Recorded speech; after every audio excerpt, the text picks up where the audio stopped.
Ma'am इंसान जब भी जिद्दी होता है तो वो मतलब क्या होता है, क्योंकि मेरा एक है पहचान में लड़का था, वो उसके माँ बाप ना बोलते ट्रेन में मत जा ऊपर बैठ के, फिर भी वो जाता था और खत्म हो गया। तो जिद जो है ना वो इमोशनल ईगो है। ईगो मीन्स एक आदमी को बड़ा हो जाए तब ईगो नहीं होता, हर एक को ईगो होता है, हम सबको ईगो होता है। पर वो ईगो जिसको, जिसमें हम जिद पे आ जाते हैं, मतलब छोटे बच्चों को भी ईगो होता है, वो उसे पता है कि मैं ऐसा करूंगा तो मेरा ऐसा होगा, इट्स अ इमोशनल इम्बैलेंस। तो ऐसे बच्चे को सबसे पहले तो डांटना बंद कर दो। नैगिंग नैगिंग नैगिंग देख कितनी बार बोला है, अरे गिर जाएगा। एक तो आप फैमिली हो, पेरेंट्स हो, और होता क्या है पेरेंट होने के बाद आपका बोलना, कई बार मैंने देखा है कि जाने अनजाने में हम इतने इमोशनल हो जाते हैं कि हम बहुत गंदी बकवास कर लेते हैं। अरे मर जाएगा, अरे तू, मैं कितनी बार, अरे वाई वाई, मरने का वर्ड क्यों निकाल रहे हैं दिमाग से, मुंह से क्यों निकाल रहे हैं? आप ऐसे बच्चे को शांति से बिठाओ। और सबसे इम्पोर्टेंट, ये बच्चे को बाजू में बिठाओ, ये कोई भी बच्चा जो हम हैंडल कर सकते हैं, हमारे बाजू में बिठाओ, इसको बहुत सारा प्यार करो, उसको बहुत सारा टच करो, है ना। बहुत टच इज वेरी इंपॉर्टेंट। जितना आप टच करोगे उतना ज्यादा अच्छा होगा। One of the worst reasons of suicide is C section. अब करे क्या, पर हमारे पास ऑप्शन नहीं है। और हमारे इंडिया में तो डॉक्टर्स कभी भी पेट काट के सी सेक्शन कर लेते हैं। तो वो जो पूरा प्रोसेस है of coming out of the वूम of the mother naturally, वो प्रोसेस होता नहीं है, उसमें बहुत सारे केमिकल्स जो निकलने चाहिए वो निकलते नहीं है। तो ये जो इमोशनल आउटबर्स्ट है ना, it is because of one of the reasons is that, है ना।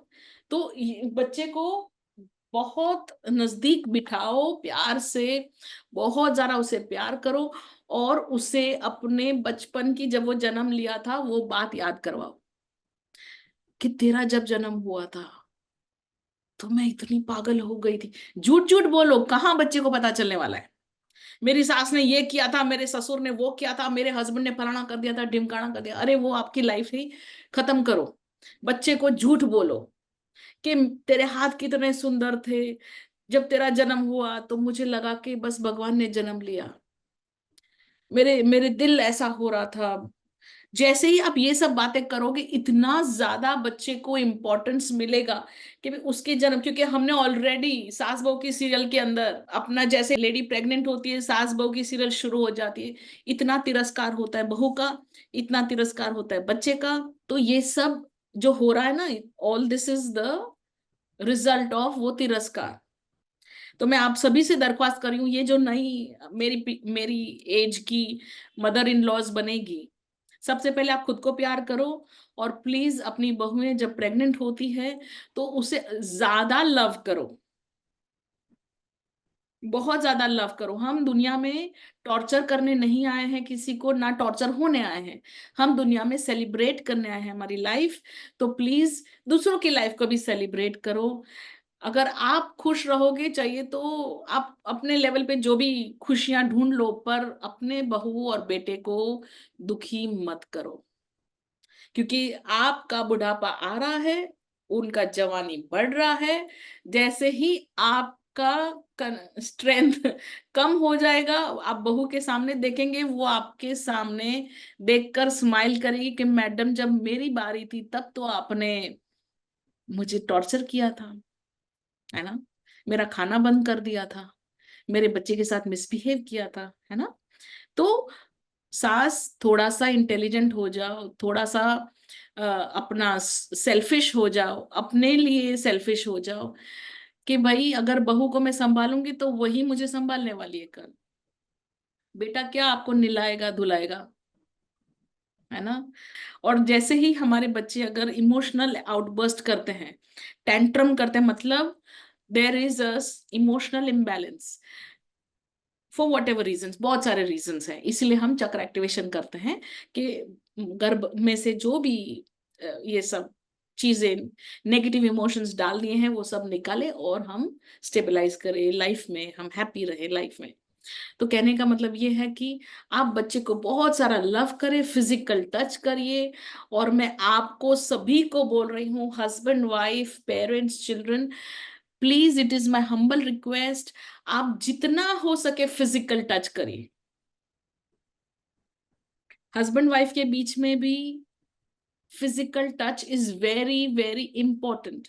हमारे पेरेंट्स को देख के हमने पता नहीं क्या ही सोच लिया है कि बीवी को तो पब्लिक में सिर्फ मार सकते हैं, फिजिकल टच प्यार से तो नहीं कर सकते ना। बट ये सब दकियानुसी बातें हैं।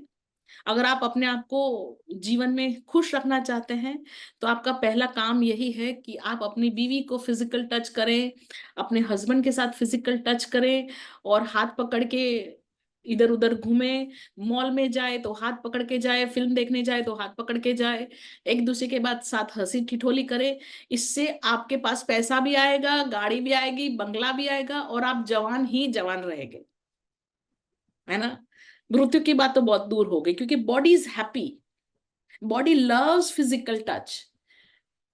तो एक दूसरे की गोद में सो जाइए और तभी बकवास सी सीरियल देखे या अच्छी अच्छी फिल्में देखे, बहुत अच्छा एक्सपीरियंस अपने एक दूसरे के साथ रहे, ताकि जीने का हमें उमंग तरंग बने, है ना।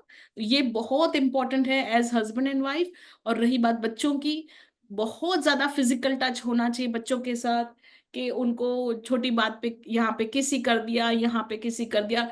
जितना नैगिंग करते हैं बच्चों को हम, इतना नैग करते हैं ना, देख उसको, उसको देख, उसको देख, उसको देख। भाई मैं क्यों देखूं उसको, उसको, और क्यों दिखा रहे हो आप उसको, उसको, उसको कंपेयर क्यों कर रहे हो बच्चे को। कहने का मतलब है कि you have to be very very loving, caring towards your personal family. इससे अलावा और कोई बाहर की दुनिया, किसी के पास किसी के लिए टाइम नहीं। हमें अगर हमारी पर्सनल फैमिली के लिए टाइम है, निकालना ही है, कुछ भी हो जाए, किसी और को इंपॉर्टेंस देने की जरूरत नहीं है। अपनी पर्सनल फैमिली को इंपॉर्टेंस दो, अपने हस्बैंड, अपनी वाइफ, अपने बच्चे, अपने माँ बाप, खत्म हो गई स्टोरी। अब इतने ही तो लोगों को आपको हैप्पी रखना है, किन के 5, उतने को तो आप कर ही सकते हो हैप्पी, है ना। और ध्यान रखना है अपने बच्चों का, अगर वो मोबाइल के लिए टेंट्रम पे आ जाते हैं, अगर वो मोबाइल के लिए या ऐसे कोई फ्रेंड के लिए या अपना दिमाग आपके साथ मिसबिहेव करते हैं, तो ये सब बहुत ज्यादा रेड फ्लैग्स, 100% रेड फ्लैग्स हैं कि ये बच्चे ने ये कर लिया, अब आई हैव टू बी।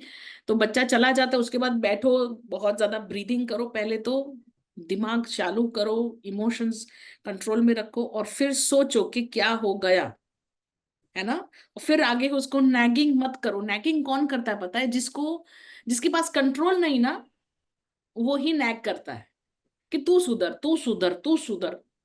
माँ है, माँ को कंट्रोल करना इज मोर इम्पोर्टेंट, मतलब हमारे खुद के इमोशंस को कंट्रोल में रखना और करना, it is more important. Nagging से किसी का कोई भला नहीं होता, कोई भला नहीं होता, है ना। Thank you. Thank you.